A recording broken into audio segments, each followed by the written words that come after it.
implementar mesmo, falar que a quarta revolução industrial está implementada no Brasil ainda é uma realidade não atingida?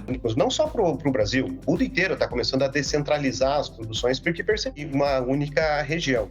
E tem um outro ponto que agora, então passamos a Covid, mas agora a gente está numa outra fase dessas crises ou conflitos geopolíticos que também tem um impacto muito grande nessa produção. E o Brasil, ele tem todas essas vantagens, né? As vantagens geográficas, é um país aí que não tem esses conflitos, não tem problemas de terremotos, né? Então teria, teoricamente, grandes vantagens aí para se inserir nessa cadeia global de semicondutores.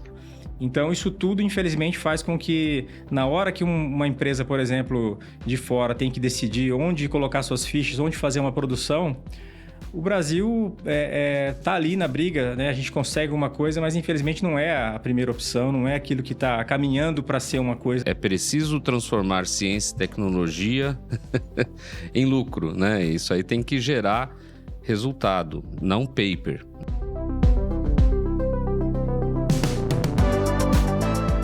Bem-vindos e bem-vindas a mais um episódio do Futuros, o podcast do Venturos. E hoje vai ser um episódio muito especial, pois a gente vai falar de indústria. E para quem não sabe, o Venturos tem uma relação muito profunda com a indústria, né? Se não fosse a indústria, não teria Venturos. Então, a gente gosta muito desse tema. Temos grandes convidados hoje. E tenho certeza que vai ser um bate-papo fantástico aqui. Então, sejam bem-vindos.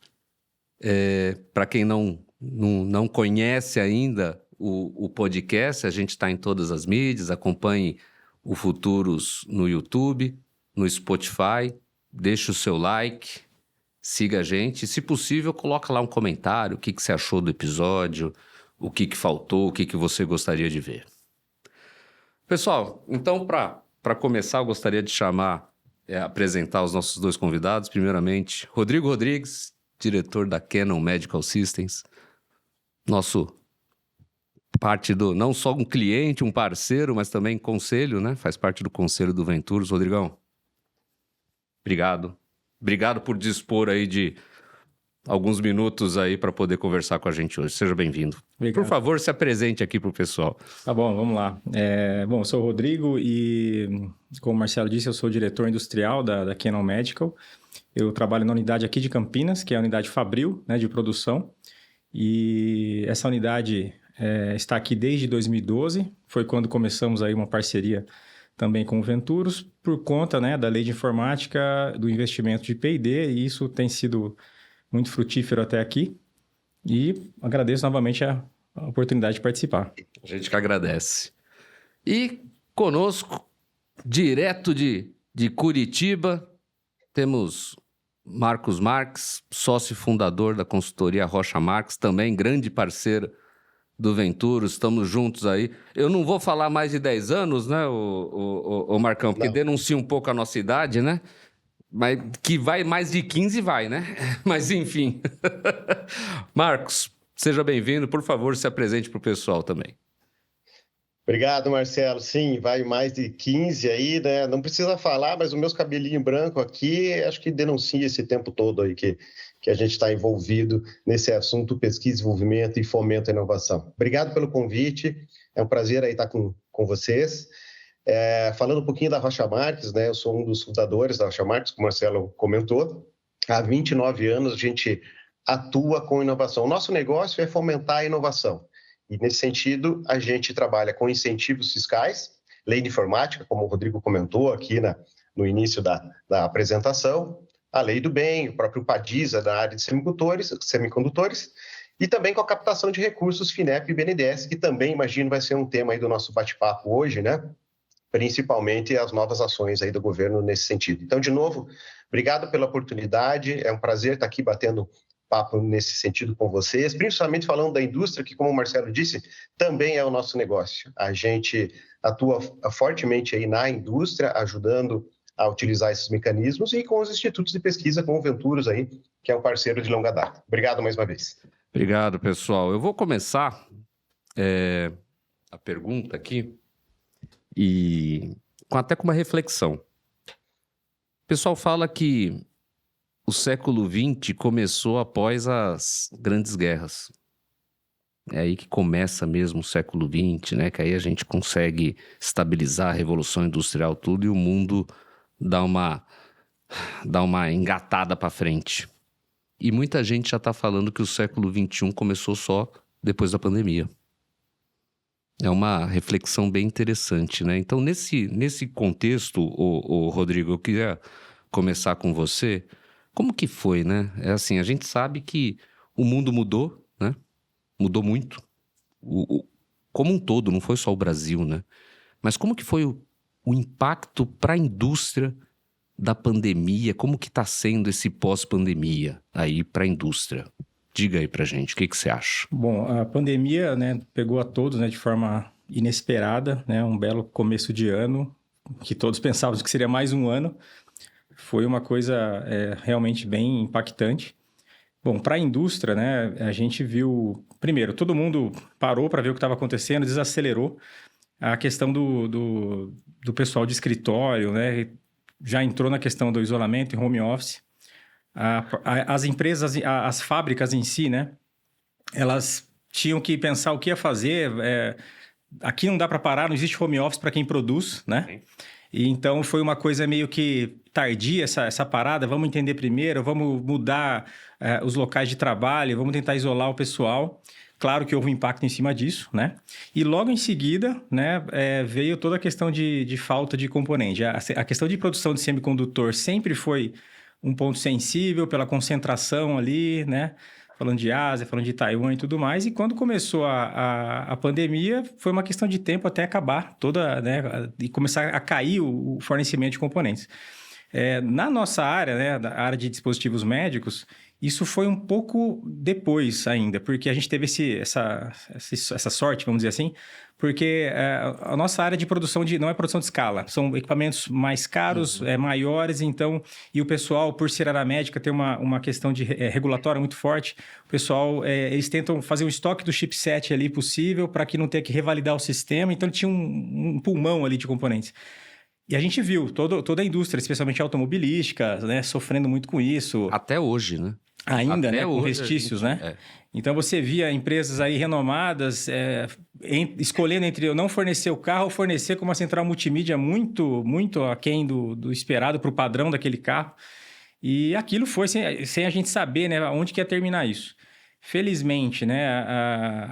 Diante da incerteza, a gente não imaginava, será que vai ter cumprimento de novo? Será que eu vou conviver com uma pessoa como era antes? Né? Tinha essas questões, né?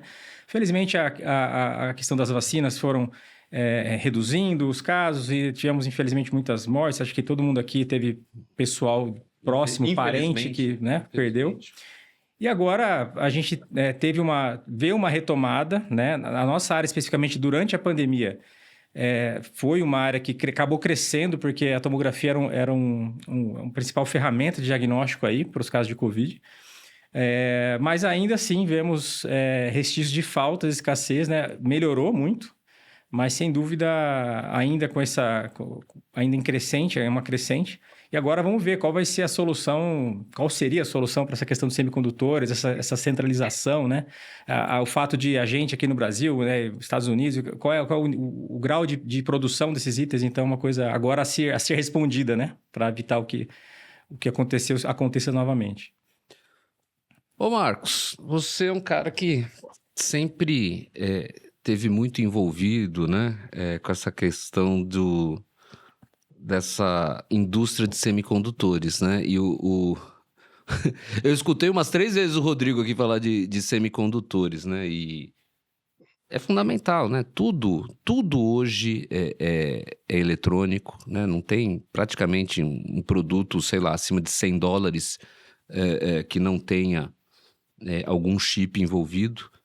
E durante a pandemia a gente se viu numa sinuca de bico, né? Então a gente não conseguia trazer nada da Ásia, a Ásia parou, muitas fábricas, né? E tem componentes, né, Rodrigo, que eles têm fábricas únicas, né? Aquela questão daquela fábrica, quando teve aquele maremoto no Japão, né? Foi uma fábrica atingida que praticamente parou várias fábricas de smartphone. Eu lembro na época foi muito impactante para o smartphone. Acho que o Marcos tem um caso também de uma outra fábrica, do incêndio que teve.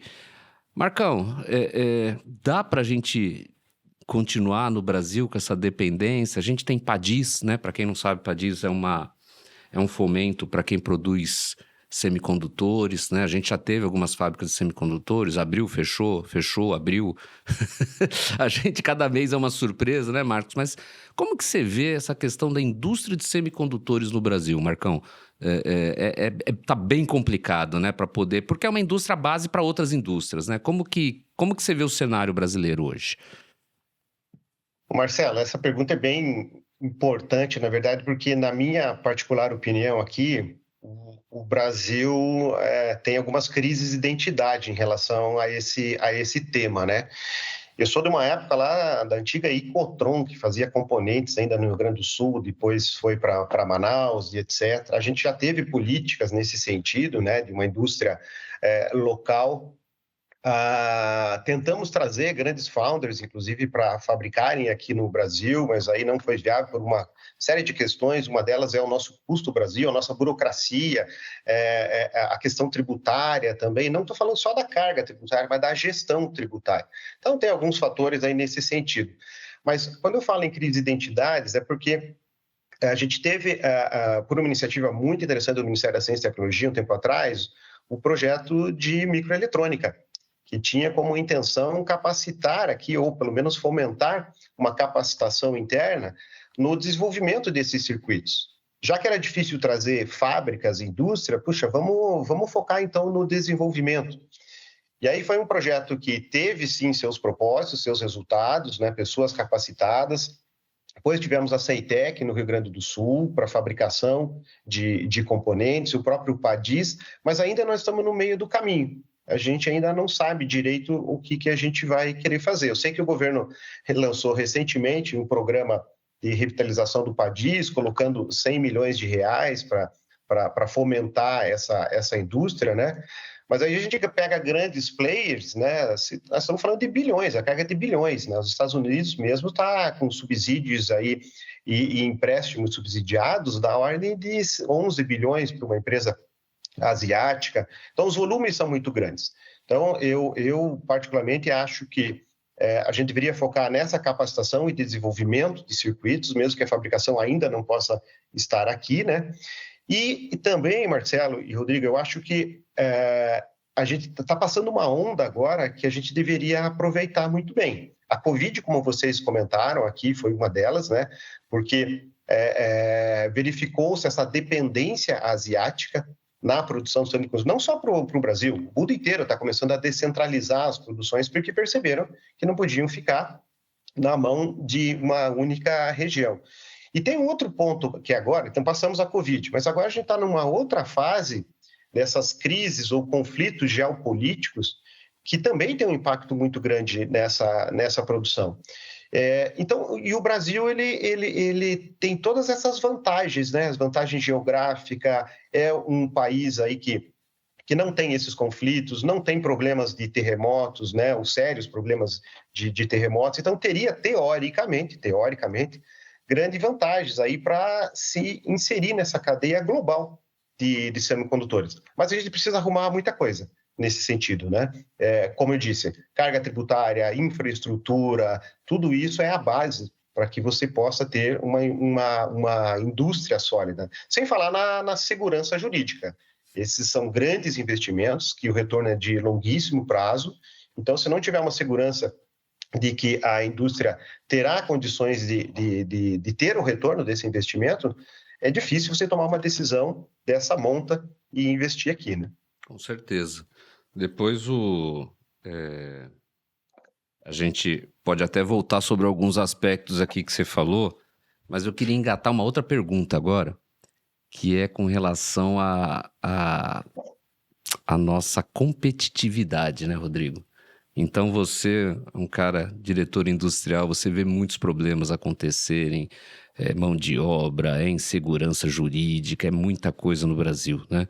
A gente até brinca que no Brasil até o passado é incerto, né? É difícil.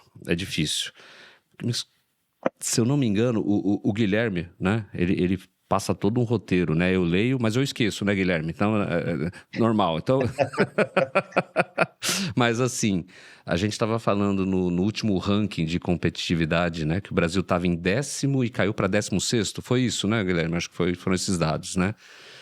E caindo, né? Assim como o investimento do PIB também em indústria. Em indústria, né? E assim, cada vez mais a gente ratifica que a gente é um país de commodities. Não tem nenhum problema commodities em si. Mas o problema é a dependência, né? Tem aquela história, eu dava muito tempo atrás, né? É melhor você vender bananada do que banana. E é óbvio, você tem que pôr valor agregado nisso. E cada vez mais produtos, dependendo de não só eletrônico, de IA, de tudo, né? Mas essa competitividade nossa preocupa, né, Rodrigo? Como que você vê até esse contexto todo da competitividade, o problema, o sucateamento da indústria, né? É sério isso mesmo? É um problema real? Vocês sentem isso na pele? Sim, a gente observa isso, né? O que o Marcos falou sobre as vantagens do nosso país enquanto o ambiente ali, né? A parte territorial e todas as vantagens que o país tem. Até cito, além do que ele falou, a matriz energética que a gente tem, que hoje ela é um fator positivo, né? Exato. Ou seja, a gente tem isso como privilégio, porém, aí o restante, né, do que diz respeito à gestão, infelizmente, deixa muito a desejar. Então, o que afeta a competitividade que nós vemos hoje, por exemplo, a questão de infraestrutura logística, né? A gente, por exemplo, observa, hoje há um tráfego ali, um congestionamento nos portos do Brasil. Então, a gente está para receber cargas muito importantes, alguma delas na parte alimentícia, por exemplo, perecíveis, no nosso caso, material em criogenia, por exemplo. E muitas vezes o navio passa quase dias ali esperando e às vezes tem que voltar e ir para outro lugar. E tudo isso, obviamente, afeta muito o custo da operação, né? A questão de infraestrutura para deslocamento, para transportar os produtos de um lugar para o outro, ou o mesmo produto a ser vendido é uma questão complicada, né, no país. A questão de mão de obra, né, a qualificação da mão de obra, com o avanço tecnológico, né, embora o país ainda... A gente observa que, falando de indústria 4.0, ainda é muita coisa a ser avançada ainda no Brasil, né? O conceito está claro, já tem grandes empresas trabalhando com isso, mas a gente sabe, implementar mesmo, falar que a quarta revolução industrial está implementada no Brasil ainda é uma realidade não atingida, né?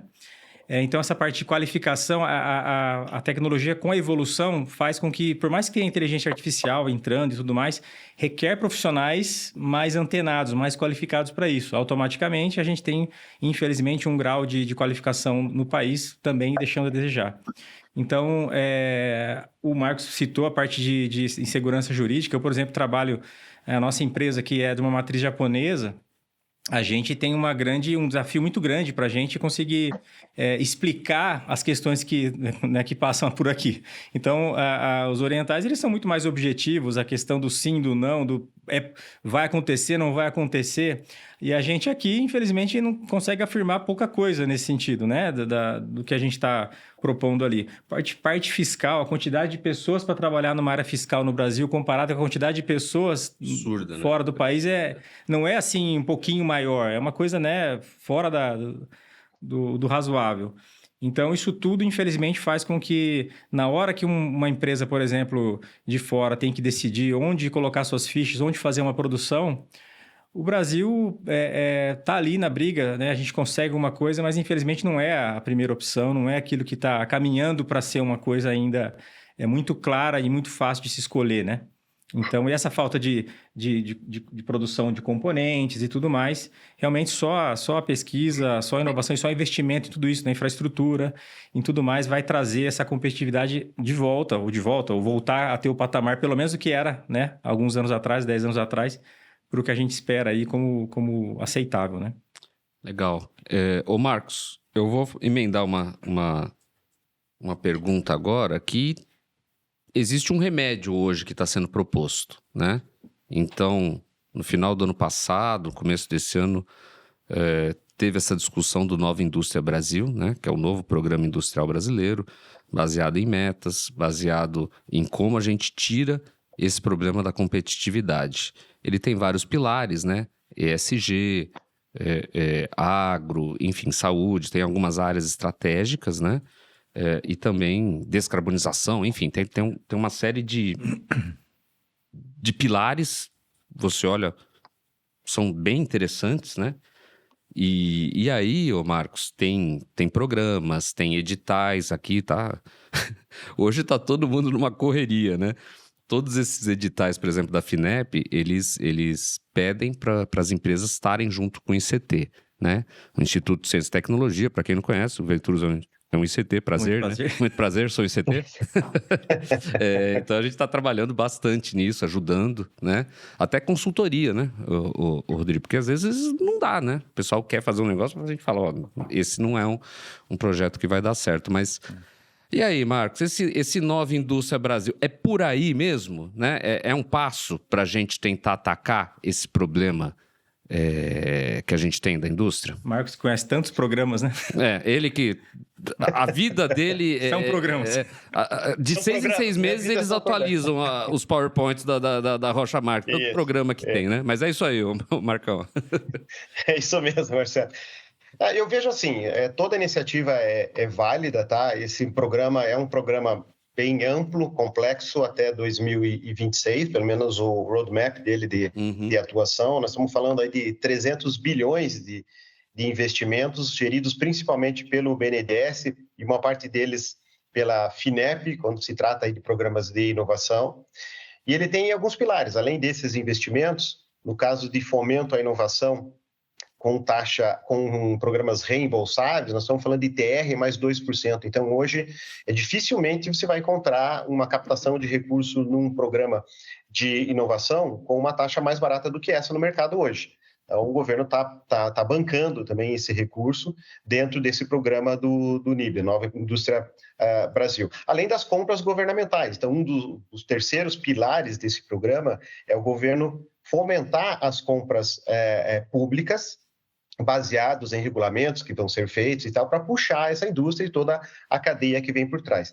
Foram escolhidas 6 missões, como você bem disse, a área de saúde está ali, a área de energia está ali dentro também, medicamentos estão ali dentro também, transformação digital. Então, são 6 missões que se pretende atacar, com objetivos e metas muito definidas já, né, com possibilidade de realização. Mas também, né, Marcelo, eu penso assim, a gente já viveu vários programas de indústria, né, vários PACs e outros e etc, né? Eu acredito muito nesse programa, mas fico em dúvida sobre a efetiva realização dele, né? Eu acho que a gente precisa, de fato, ele foi lançado em janeiro, então a gente precisa dar mais um tempo para saber se realmente algumas ações estão acontecendo. Já foi feito um balanço dos investimentos que foram realizados, grandes projetos aí da Volkswagen, da Positivo Informática, da WEG, já foram projetos bem interessantes que foram financiados embaixo desse conteúdo, para falar de alguns aqui só, tá? Tem vários outros aí que foram feitos. A FINEP lançou 11 chamadas públicas ou editais, com mais de 2,8 bilhões de investimentos aí que estão, como você disse, nós estamos no meio do olho do furacão agora, né? Porque estamos trabalhando e escrevendo esses projetos. O interessante desses projetos, além do relacionamento com o ICT, que é obrigatório para que a empresa possa captar, primeiro que é subvenção econômica, então é não reembolsável. Isso fazia muito tempo que a gente não tinha um programa dessa natureza, né? Verdade. Segundo, eles estão colocando essa condição de relacionamento com ICTs, isso precisa ser mais fomentado no Brasil. Acho que tem muita ciência e tecnologia que tem que virar nota fiscal nesse sentido, tá? E um outro ponto interessante da mecânica desses editais é que ele é fluxo contínuo, ou seja, ele não tem uma data, você pode apresentar a qualquer momento. Ele tem uma limitação orçamentária. Sim. Então, se os recursos acabarem, acabou aquele edital, pelo menos até que se abra um novo recurso para isso, tá? Então, eu acredito que a proposta é interessante, sim, Marcelo, mas como disse, a gente precisa, de fato, verificar se os resultados vão começar a vir, né? Eu acho que nessas políticas todas, um ponto importante a ser destacado, né, é que agora o governo está colocando pontos de controle, de análise de resultado das políticas. O programa automotivo, que era Rota 2030, agora passou para o Mover, ele tem pontos de corte e de análise de resultados. Acho que isso é importante também para verificar, até para uma mudança de trajetória ou de rota da política, para saber se realmente ela está dando certo, né? Então, eu estou esperançoso, sou otimista nesse sentido, mas a gente precisa ainda saber se, de fato, esses programas todos vão trazer o avanço que se espera tanto na indústria como na ciência e tecnologia, no relacionamento aí com universidades e institutos de pesquisa, tá? Perfeito, Marcos. Eu vou puxar um gancho, porque muito desses editais, e é o que você falou, né? É preciso transformar ciência e tecnologia em lucro, né? Isso aí tem que gerar resultado, não paper, né? Isso aí é até uma discussão. Eu participei coordenando o eixo 6 da Estratégia Brasileira de Inteligência Artificial, né? E a estratégia precisava de métricas, né? E teve um plano, quando veio o plano das métricas que a gente podia ter de como a inteligência artificial ia ser bem sucedida, veio o número de papers, de patentes. É importante, mas às vezes não é só isso, né? Quantas empresas foram geradas, né? Quantas startups, né, saíram de um estado, viraram unicórnio. Então, de repente, a gente pode pensar em métricas um pouco fora da caixinha, né? Mas, de qualquer maneira, inovação é um ponto muito importante. E a gente sabe, né, Rodrigo? A gente, como Venturos, a gente já trabalhou com a Canon, com muitos projetos legais, né? Você estava falando da criogenia, né, no Porto. Para quem não sabe, um equipamento de ressonância magnética, ele tem que ficar... Quando você faz a ressonância, está aquela temperatura gelada, né? Não é porque o médico é um torturador, né? É porque o equipamento precisa estar naquela temperatura. Inclusive, a gente desenvolveu, né, em parceria, aí, até um sistema que ajuda a detectar se essa sala vai esquentar, né? Para você não perder esse equipamento. Dentre outros parâmetros, né? Então, assim, é um equipamento que é caro, mas que ele dá retorno pro hospital, né? Então, já tem inteligência artificial, já tem dados. Uhum. E isso aí é só uma das coisas que a gente fez, né? Uma das coisas aí, né? Mas eu queria fazer esse gancho, né? Você realmente acredita nessa inovação como um fator para fazer diferença hoje dentro da indústria?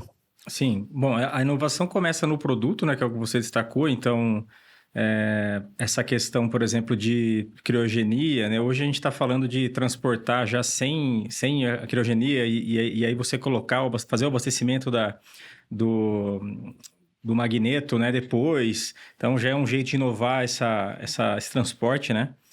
Cada vez menos uso de hélio, então também é uma coisa interessante. A parte de inteligência artificial na radiologia já é uma realidade há algum tempo, então é uma coisa muito direta de se concluir que uma análise de uma imagem, né, a segmentação de um órgão, são coisas muito caras de inteligência artificial, né? Isso associado ao histórico do paciente, você já tem todo um caminho de diagnóstico. Claro que o radiologista está lá, o especialista sempre para fazer essa confirmação, essa validação, ensinar a máquina cada vez mais, né? Agora, falando da parte de produção, né, da indústria principalmente, eu diria que é o único modo de sobreviver hoje, né? Se você não trazer inovação para o ambiente produtivo, e de novo, falando da indústria 4.0, né? Tudo que ela se propõe, a indústria vai estacionar e os investimentos não vão surtir efeitos, né? No modo tradicional que vem sendo feito. Então, seja para produção em escala, seja para produção de baixo volume, que é a que eu atualmente atuo, essa é uma preocupação que tem que existir o tempo todo, né? E em conjunto com os ICTs, sem dúvida, porque são os especialistas em executar, em tornar até palpável o que a indústria pode dizer que precisa, né? E seja por iniciativas próprias, trazendo da matriz e tentando agregar esse valor, aumentando a competitividade que a gente falou no começo, né? Perfeito. Eu também concordo com você. Eu acho que isso é fundamental. Mas aí, Marcos... Marcelo, Oi, pode. Pode complementar, por favor. E o Rodrigo fez uma colocação bem importante aí sobre a questão da inovação, e eu só queria destacar alguns exemplos, bons exemplos que a gente tem de inovação no Brasil, né? Que podem ser utilizados como um caminho, digamos assim, para essa revolução, né? A gente fala aí, por exemplo, de exploração de petróleo em águas profundas. Putz, a gente fala o que a Petrobras faz, né, e toda a tecnologia envolvida, nem se fala em Brapa, né? A gente é um exemplo aí de produção e competitividade no campo. Temos um problema de transporte da mercadoria, mas enquanto está no campo, a gente é muito competitivo. Aviação, outro exemplo fantástico aqui no Brasil. Banking, para falar em toda a tecnologia que a gente tem em sistemas bancários mesmo, né, de compensação de transações. O Pix, né? O Pix é um exemplo hoje para o mundo, inclusive. Então, isso baseado em quê? Em inovação, investimentos em pesquisa e desenvolvimento, muito ecossistema envolvido, né? Não só dentro da empresa, mas também com todo esse conhecimento externo. Então, a gente tem grandes exemplos, né? Eu acho que precisaria replicar isso de uma forma maior, principalmente na indústria de transformação. Acho que esse segmento é que perdeu um pouco de terreno, aí a gente está falando aqui da desindustrialização, a gente acabou perdendo um pouco digamos assim, a onda, né, de investimentos aí nesse sentido, que levou talvez essa queda hoje na participação do PIB da indústria brasileira, né? Então, Marcos, mas aí eu faço uma reflexão com você, né? Quando a gente escuta o Rodrigo falar, a gente entende que o Rodrigo vem de uma indústria altamente especializada, né? Que investe em P&D, investe em inovação, um equipamento, um produto altamente sofisticado, né? Mas não é o padrão da indústria brasileira, né? Então, assim, a gente vê ainda a indústria com muita dificuldade de acreditar em P&D, acreditar em inovação. Você acha que é uma questão cultural ou você acha que é uma questão que falta investimento ou falta benefício para ver esse maior investimento em P&D e inovação no todo? Olha, eu acho o seguinte, tá? Se a gente for buscar um pouquinho de motivos para essa desindustrialização, a variação cambial, lá na época do governo Fernando Henrique, quando nós tivemos uma paridade muito próxima entre real e dólar, por exemplo, né? Isso acabou com a expectativa de exportação, que a moeda mais cara dificulta você exportar, né? Que seria um dos motores também da gente poder estar inserido numa cadeia global. O Rodrigo comentou aqui, mão de obra. A gente é muito precário ainda em qualificação de mão de obra, né? A gente tem um déficit funcional muito grande na nossa mão de obra. Outro dia, só para dar um exemplo aqui, bem de contexto do nosso dia a dia, e eu fiquei impressionado com a informação que eu obtive no sábado. Meu filho foi trocar o escapamento do carro dele, parece bem banal, né, o que eu vou comentar aqui agora. Ele queria um escapamento diferenciado, moleque de 23 anos e tal, então queria um outro tipo de escapamento no carro. Não vou dar o nome. Bem silencioso, com pouco neon, isso, né? Aquela coisa bem discreta. Por aí, Rodrigo. Aí eu fui na loja com ele. Olha só, gente, o exemplo, eu fiquei impressionado. Uma fábrica, aliás, uma empresa brasileira, a empresa é daqui do Brasil, mas ela manda os projetos de desenvolvimento desses escapamentos para a Alemanha, então são projetos desenvolvidos lá, e a peça mecânica, lindíssima, por sinal, a peça com acabamento maravilhoso, é feita na Ásia. Cara, a empresa está no Brasil, ela manda o projeto de P&D para a Alemanha e a fabricação acontece na Ásia e nós compramos. Sem falar, né, que o minério de ferro sai daqui, tá? Para fazer o aço que transformou essa peça. Então, é um exemplo banal, mas eu fiquei impressionado quando o rapaz da loja me falou, não, vem tudo da China, vem tudo da Ásia, não era só China, vem tudo da Ásia, essas peça mecânica, cara. Essa mecânica, o Brasil já foi muito forte nisso, temos conhecimento, temos universidade que forma isso. Então, Só para contextualizar aqui, porque senão eu vou filosofar e ser muito subjetivo, mas além de tudo isso que a gente está falando, de investimento e inovação, então, o fator econômico é preponderante. Eu falei do exemplo da variação cambial, isso na época matou muitos investimentos locais aí, focados à exportação e etc., né? E a gente focou muito em commodity, né? Não que não precise ser focado, óbvio, a gente tem aqui uma produtividade no campo absurda, mas a gente esqueceu um pouquinho da indústria. A gente é o país que tributa o investimento produtivo. Você vai comprar uma máquina para produção, ela vem carregada de impostos que você tem que pagar para produzir e tentar dar lucro. Então, por que não existe uma desoneração nesse sentido? Por que não tem uma participação tributária menor no investimento? Para que tributar tanto investimento? Tributa a renda, mas não o investimento.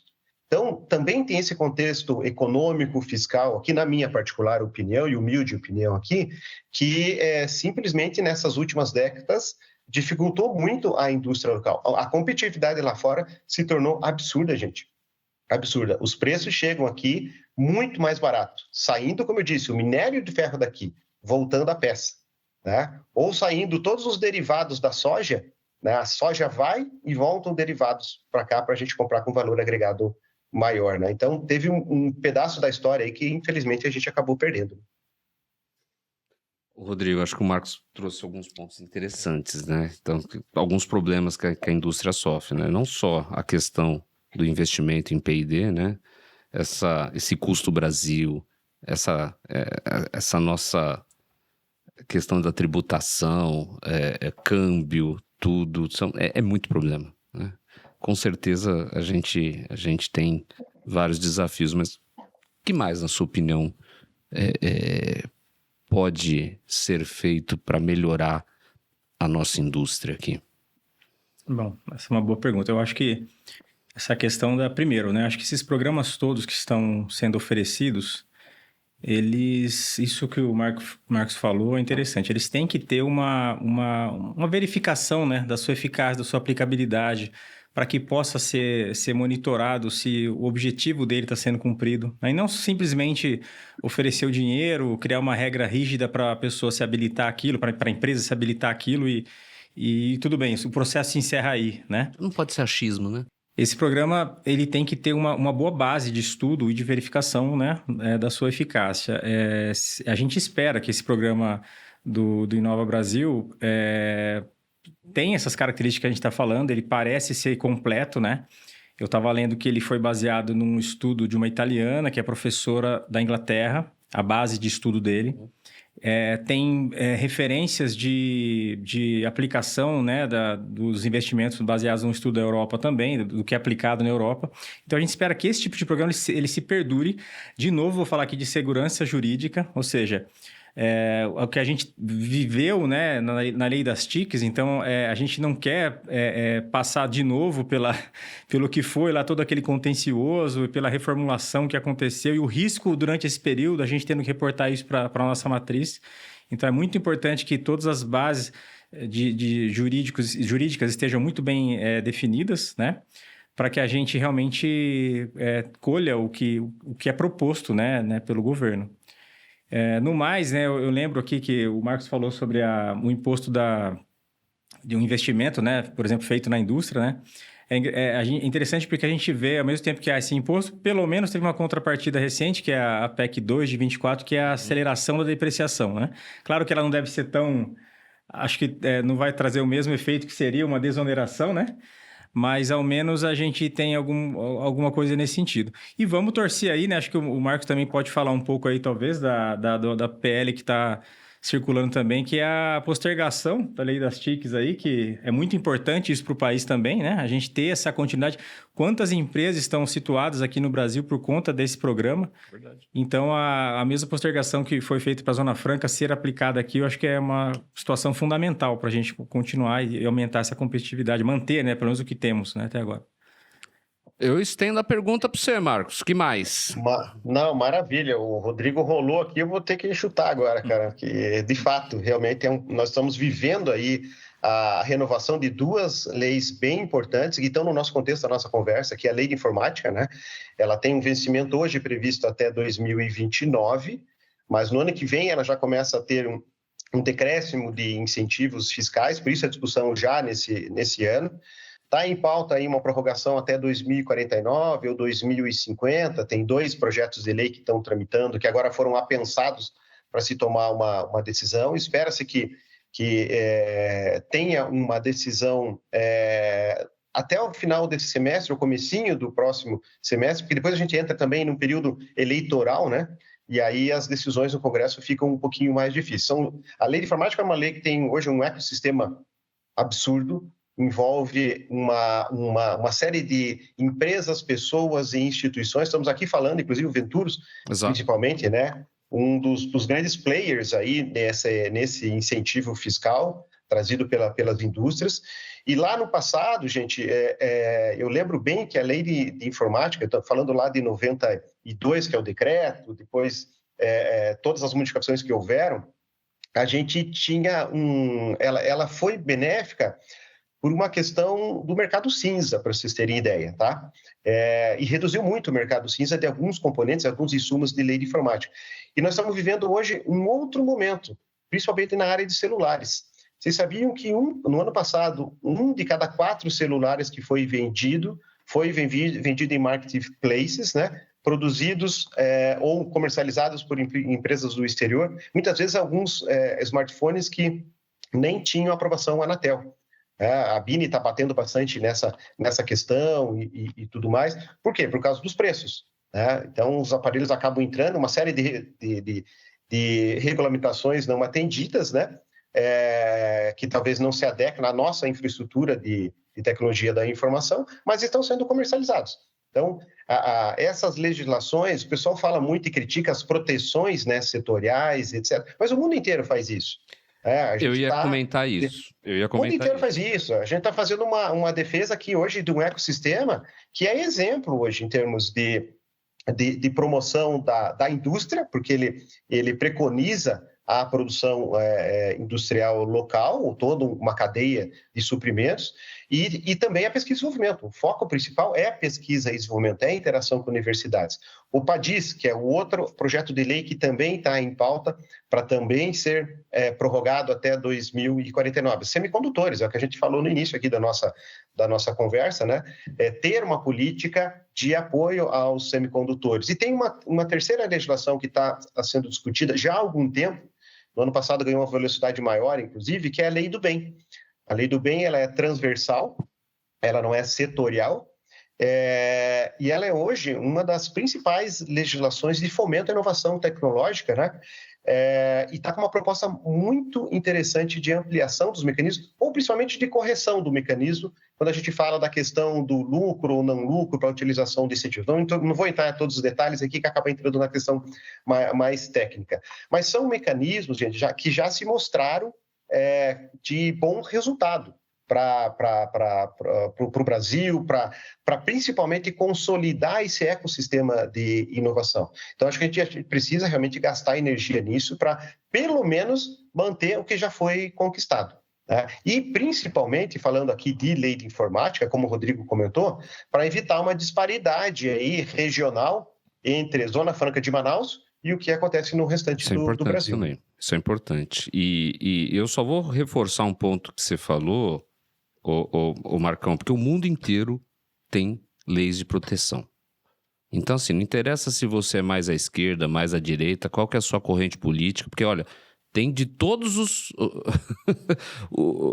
sabores e possíveis e imaginários. Então, eu vou citar, tem China, tem Canadá, tem França. Todo lugar tem uma lei de proteção da indústria. Todo, né? Então, a gente não está falando aqui em querer, vamos proteger. A gente não está sendo demagogo, a gente está falando de um negócio que existe no mundo inteiro, e se não fosse essa lei, a gente teria muito mais problemas. A gente não teria indústrias, a gente não teria uma Canon no Brasil, a gente não teria Foxconn, a gente não teria... Olha, não teria iPhone, não teria smartphone bom sendo produzido no Brasil. Quantas coisas a gente não teria se não fosse isso?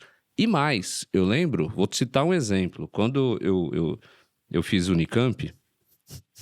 Agora a gente é da idade, né, Rodrigão? Eu entrei em 93, né? Já faz um certo tempo. Muitos aqui presentes não eram nem nascidos, mas tudo bem. É o bastidores, tá, pessoal? Vocês não veem, mas tem um bastidor todo aqui, né? O pessoal tá rindo aqui. A maioria não era nem nascido. Mas a gente fez um laboratório de programação na elétrica, tudo com processador novinho, umas plaquinhas novinhas do 68.000 da Motorola, que foi adquirido o laboratório que o pessoal da elétrica fez com lei de informática. Quer dizer, assim, não tem como, sabe? Muitas universidades públicas ainda precisam também dessas verbas, dessas leis, para ter investimentos, né, das indústrias e que ajuda a modernizar o parque. Senão, as universidades públicas já são sucateadas. Se não tivesse essa possibilidade, seria mais sucateada ainda. Então, vamos tirar um pouco o chapéu, né, da corrente política e tal. O que a gente está falando é algo necessário. A gente não teria indústria, a gente não teria institutos, a gente não teria universidades melhor equipadas se não fosse isso, tá? Então é um mecanismo justo e eu diria que ele precisa ser pensado como um todo. Justamente disso, não vamos criar desigualdades, não vamos levar tudo, né, para Manaus, né? Tem um equilíbrio, acho que tem que haver esse pensamento como um todo e modernizar o Brasil como um todo. O meu tempo está quase esgotando, né? A gente ainda tem um tempo para mais uma última aí para a gente poder encerrar, mas até vou fazer uma que não estava planejada aqui, viu? Eita, agora complicou, mas assim... Sua conclusão, Rodrigo, como que você vê aí esse cenário aí para os próximos 5, 10 anos? Você é um otimista com relação à indústria no Brasil? Olha, eu sou querendo não ser, né? Gostei. Então, assim, a gente espera que... Se basearmos no histórico, né? Se nos basearmos no histórico, a gente tem algum motivo para ficar muito receoso, né? Então, assim, e a se considerar o aspecto político, a recente bipolarização aí, no qual o pessoal, políticos e apoiadores jogam pelo time que torce e não pelo bem do que poderia ser comum, né? Infelizmente, geral, né? Não vê a visão como um todo. A gente vê isso cada vez mais. Tem um grande risco de não dar certo, de ficar só um discurso político e no próximo mandato, por exemplo, ver de outra maneira e desfigurar e a gente ter que se adequar. Então, assim... E essa é a parte do que eu não quero não acreditar, né? Mas eu acho que tem que ser otimista, eu acho que a gente tem que se valer desses programas novos e contribuir para que o esperado pelos programas ocorra de fato, né? E que o país, que as empresas cresçam e tragam os lucros e o país se desenvolva e voltemos aos patamares de industrialização, né? Então, eu diria que é isso. Estamos apostando as fichas, continuamos trabalhando duro, né? Com certeza. E vamos ver aí, voltamos a nos falar, não só daqui 5, 10 anos, porque a gente tem que se falar muito antes. Com certeza. Mas vamos nos lembrar de falar sobre isso. Com certeza. Nesse tempo. Muito bom, Rodrigo. E você, Marcos, como que você vê? Qual que é a sua visão? Eu vou pegar o gancho que o Rodrigo comentou aqui, né? Eu acho que a gente tem que ser otimista, né? E tem que defender tudo que a gente faz aqui, tudo que já foi construído, né? Se a gente pensar, voltando de novo ao ecossistema em volta da lei de informática, foi ao longo trabalho, né? De todos esses anos aí para construir esse ecossistema. E eu acho, minha particular opinião, você perguntou nos próximos 5 anos, eu acho que novamente, o Brasil tem uma oportunidade, vai depender muito da gente aqui, de surfar numa onda que está chegando, né? Que já chegou, na verdade, né? O Rodrigo comentou lá no início a questão da nossa matriz energética, né? Se a gente pensar... Hoje, a matriz energética do Brasil é praticamente toda ela sustentável, vamos dizer assim, ou renovável, né? Com a hídrica, a solar e eólica que cresceram muito. Então, a gente tem aí um viés muito interessante de realmente ser um player internacional nessa questão de investimentos vindo até para cumprir ESG, crédito de carbono e etc. nesse sentido, tá? Eu acho que o NIB, de novo, né? Eu vou esperar mais uns 6, 8 meses deles, mas também estou otimista, porque foram escolhidas algumas missões bem interessantes, com propósitos e metas também muito interessantes. Eu acho que tem um outro ponto aí que está na mesa, gente, e precisa, talvez não seja a melhor discussão no momento, mas já foi iniciada, que é a reforma tributária. Sim. Eu acho que ainda tem algumas falhas aí, algumas coisas que precisam ser, mas a gente já está discutindo. Pelo menos tirou da gaveta um ponto importante, a gente talvez venha a mudar de uma aplicação aí de impostos em cadeia para um valor agregado. Vamos ver como é que isso vai dar nesse ano. Agora, tem um ponto principal aqui que me preocupa, é o nosso déficit fiscal. As projeções não são muito boas em relação ao déficit. E o déficit causa insegurança para quem está investindo aqui, para quem está buscando esse país aqui, né, como um investimento de longo prazo. Mas, de qualquer forma, eu acho assim, a gente precisa aproveitar essa onda. Temos uma nova oportunidade, e pegando no gancho do que falamos de novo aqui, a Covid, descentralização, conflitos geopolíticos, eu acho que a gente tem um momento interessante. Se a gente acertar algumas coisas, eu acho que a gente pode, sim, fazer parte aí desse contexto agora de um outro formato. Mas precisamos fazer a nossa lição de casa. Rodrigo, Marcão, só agradeço, só aprendo com vocês, viu? Cada conversa é sempre um aprendizado. Espero que todo mundo também tenha tido esse sentimento de aula que a gente teve hoje. Então esse foi o nosso episódio do Futuros para falar sobre o futuro da indústria, um futuro que é importante para todos nós, para a gente pensar como um país, pensar que a gente tem que ser muito mais do que commodities, a gente tem um potencial enorme aqui. Gostei muito das conclusões, gostei do cenário, eu também sou um otimista, eu vejo com bons olhos, quero ver aí daqui a 6, 8 meses o que vai estar acontecendo.